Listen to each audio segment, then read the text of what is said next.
Hello student, आज हम करते हैं क्लास 11 के अंदर सरल रेखा में रेखा की समीकरण से रिलेटेड टॉपिक। तो देखो क्या है, पहले हम रेखा के समीकरण के बारे में बात करते हैं। तो रेखा के समीकरण के विविध रूप, तो फर्स्ट क्या है, एक्स अक्ष का समीकरण, अक्षों के समीकरण लिख रहे हैं। तो एक्स अक्ष का समीकरण ये हम 9th 10th क्लास में पढ़ते आ रहे हैं। जैसे हमारे पास एक्स अक्ष और वाई अक्ष है,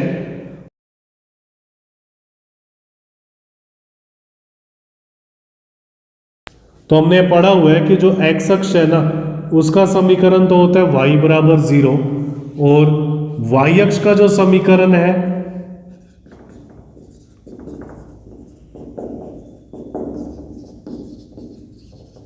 ये होता है x बराबर 0। देखो क्या है, हमने कोई भी पॉइंट पढ़ा हुआ है, जैसे यहाँ पर कोई पॉइंट होता है, इसकी जो फॉर्मेट होती है वो होती है 1,0, 2,0। जैसे अगर ये 1 है और ये 2 है, और यहाँ -1 है, -2 है, -3 है, तो ये पॉइंट होता है -2,0, -3,0। तो मीन्स क्या होता है कि x अक्ष पर y निर्देशांक 0 होता है, तो x अक्ष का तो समीकरण है y = 0।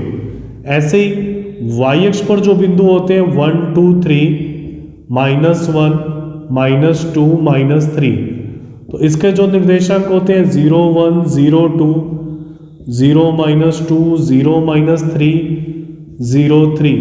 तो y अक्ष पर क्या होता है, हर बार x निर्देशांक 0 होता है, तो y अक्ष का समीकरण हो गया x = 0।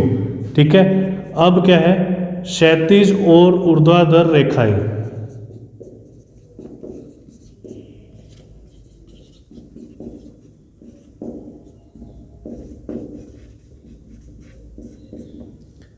तो देखो क्या होता है, क्षैतिज और ऊर्ध्वाधर रेखाएं। तो जैसे हमारे पास x और y अक्ष है, ये बिंदु है हमारे पास 0, 1, ये पॉइंट 2 हो गया, ये 3, 4, x, x dash, y, y dash, -1, -2, -3, 1, 2, 3। तो देखो क्या होता है कि अगर x = 1 है ना, तो x = 1 क्या होगा, मतलब ये वाली जो रेखा होगी वो x = 1 होगी, और ये वाली जो रेखा होगी ना, ये होगी x = 2। ऐसे ही ये रेखा जो होगी x अक्ष के, ये हो जाएगी x = 3। ये तो हमने पढ़ा ही हुआ, x = 0, और -2 से जो पास हो रही है वो रेखा क्या होगी, x = -2। तो देखो क्या होगा, y अक्ष के समांतर रेखा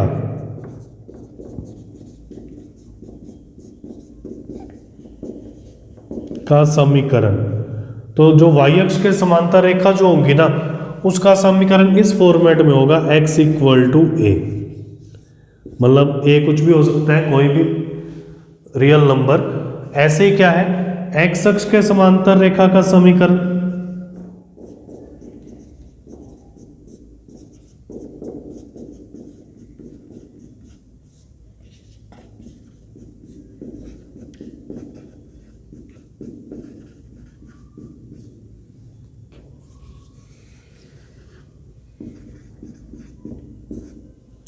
तो x अक्ष के जब समांतर रेखाएं बनाएंगे, तो देखो क्या है, अगर जो रेखा यहां से पास होके जा रही है, इसकी जो समीकरण होती है y = 1, ऐसे ही यहां से पास होने वाले की y = 2।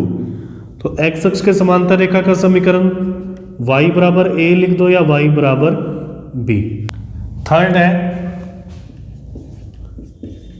बिंदु ढाल रूप, पॉइंट स्लोप फॉर्म। इसमें क्या होगा कि एक रेखा है, उसका x अक्ष के साथ बना कोण दे रखा होगा, या उसकी प्रवणता दे रखी होगी m, और एक बिंदु से गुजर रहा होगा, ये बिंदु मान लेते हैं x1, y1, p बिंदु से गुजरने वाली बिंदु P x1, y1 से गुजरने वाली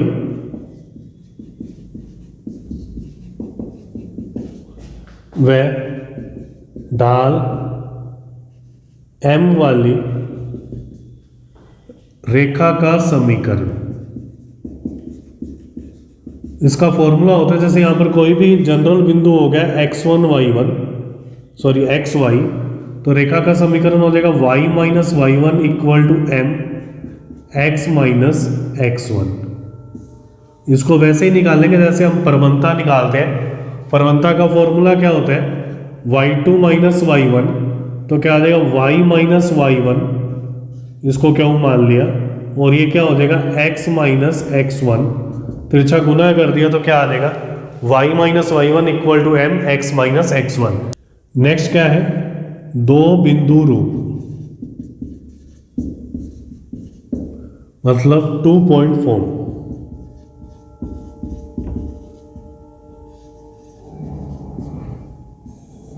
तो क्या होगा, दो बिंदुओं P x1 y1 तथा Q x2 y2 से गुजरने वाली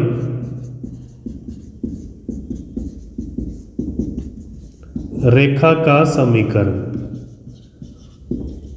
तो देखो क्या है, जैसे हमारे पास रेखा दे रखी है, इस पर दो बिंदु है P x1 y1 और Q x2 y2। एक बिंदु है R जिसके जनरल निर्देशांक या स्वेच्छ निर्देशांक xy है, तो हम ये भी निकाल सकते हैं पी आर की प्रवणता बराबर QR की प्रवणता। उस फॉर्मूले से इसको सिद्ध भी कर सकते हैं रेखा को। हमने तो रेखा का फॉर्मूला याद रखना है, y माइनस वाई वन या m होता है, तो m क्या होता है, दो बिंदुओं से गुजरने वाली रेखा की प्रवणता y2 minus y one upon में x2 माइनस x1, और x माइनस x1 तो सेम है। ये दो बिंदुओं से गुजरने वाली रेखा की प्रवणता है। फिफ्थ है ढाल अंतःखंड रूप, स्लोप इंटरसेप्ट फॉर्म। तो इसका जो फॉर्मूला है वो होता है y equal to M X plus C, जहां m तो क्या है रेखा की प्रवणता या रेखा का ढाल, और c जो होता है वो होता है y अंतःखंड। देखो क्या है, टू टाइप से है, तो इसमें कोई भी रेखा है वो y अक्ष c दूरी पर एक अंतःखंड काट रही है और इस रेखा की ढाल m है, तो इसके जो कोऑर्डिनेट हो जाएंगे वो 0, c हो जाएंगे। ये है x डैश और y डैश। अगर हम फॉर्मूला प्रूफ करना चाहिए वाला एग्जाम में तो सीधा ही लगाएंगे, तो फॉर्मूला क्या होगा, y minus y one equal to M x minus x1।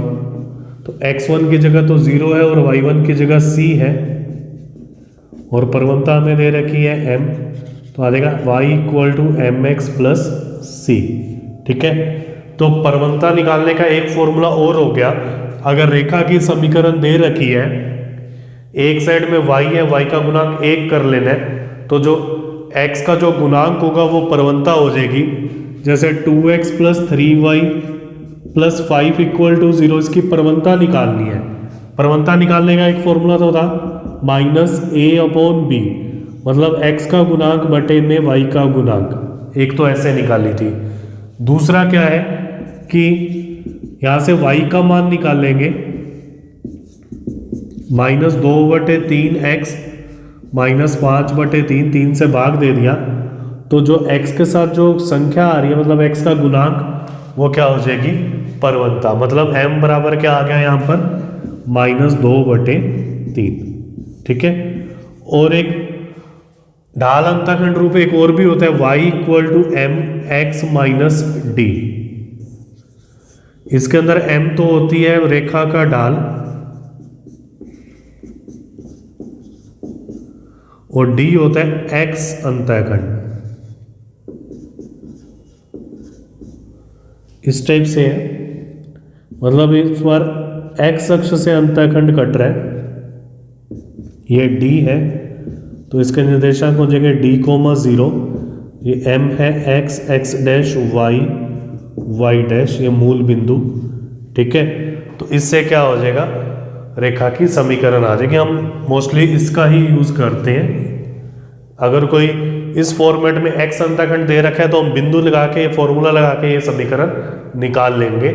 6th है अंतःखंड रूप, ये भी इंपॉर्टेंट है।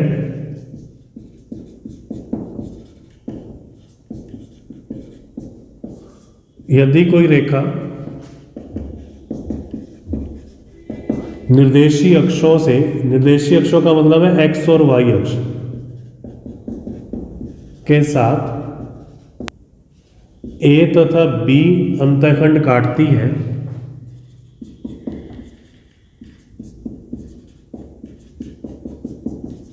तब रेखा का समीकरण ये होगा x upon a plus y upon b equal to 1। तो इसमें a और b देखो क्या है, a तो होता है x अंतःखंड और b है हमारे पास y अंतःखंड। इस टाइप से है x और y अक्ष,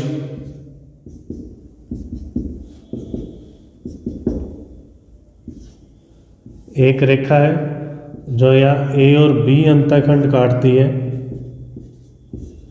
ठीक है, तो इसके निर्देशांक है a, 0, 0, b। तो इस रेखा का जो समीकरण है वो है x upon a, y upon b equal to 1। ठीक है, तो अगर हम इसको प्रूव करना चाहें ना, तो ये दो बिंदु आगे a0 और 0b, इन दोनों बिंदुओं से गुजरने वाली रेखा का समीकरण निकालें तो फॉर्मूला होता है y minus y1, y2 minus y1, x2 minus x1, x minus x1। तो आ जाएगा y minus 0, b minus 0, 0 minus a, x minus a। गुना कर देंगे तो आ जाएगा minus a y equal to b x minus a b. तो आ जाएगा a b equal to b x plus A y. तो इसको ए बी से भाग दे दिया पूरी लाइन को, तो B X upon A B plus A Y upon A B. A से ए कट गया, बी से बी कट गया, तो ये आ जाएगा X upon A plus Y upon B equal to 1। ठीक है, तो ये फॉर्मूले का प्रूव हो गया।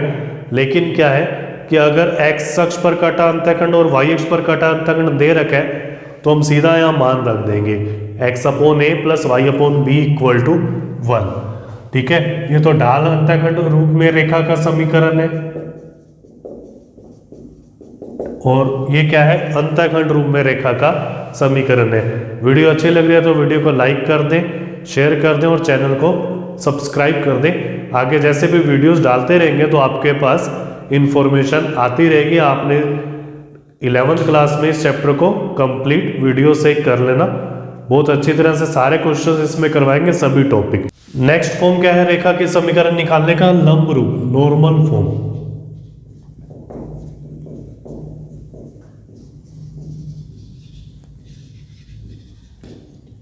ये भी इंपॉर्टेंट है, क्वेश्चंस पूछा जाता है इसमें भी।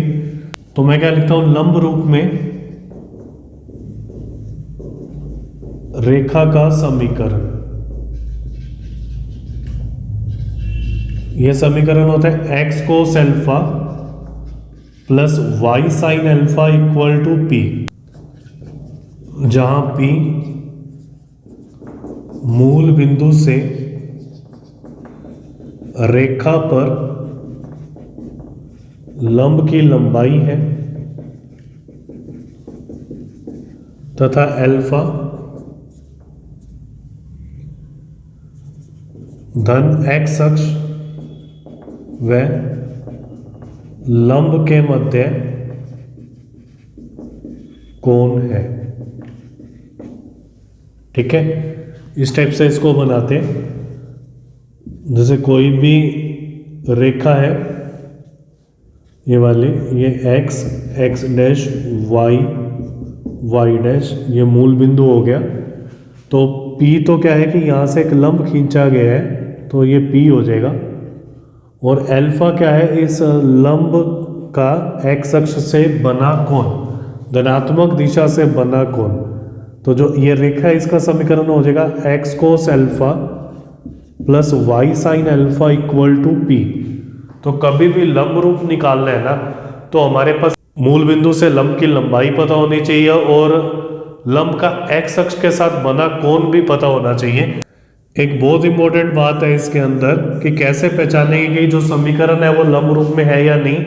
तो देखो क्या होता है, एक्स और वाई के जो गुणांक होते हैं ना, इनके वर्गों का योग ये एक होगा, तो क्या होगा, जो रेखा का समीकरण होगा वो क्या होगा, लंब रूप में होगा। जैसे एग्जांपल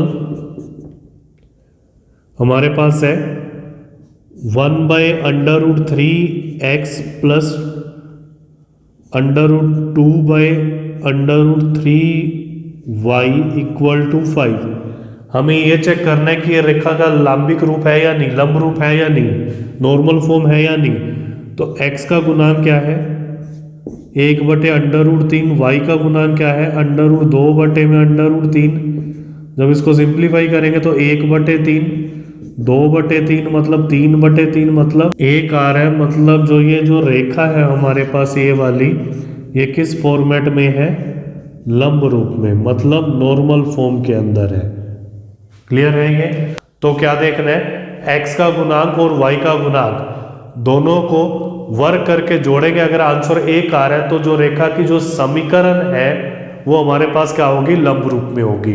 ठीक है, तो इस टाइप से आपने रेखा की समीकरण ज्ञात करने के फॉर्मूलों को याद रखना है। और अब नेक्स्ट वीडियो में हम इनसे रिलेटेड क्वेश्चंस की प्रैक्टिस करेंगे। Okay, thank you.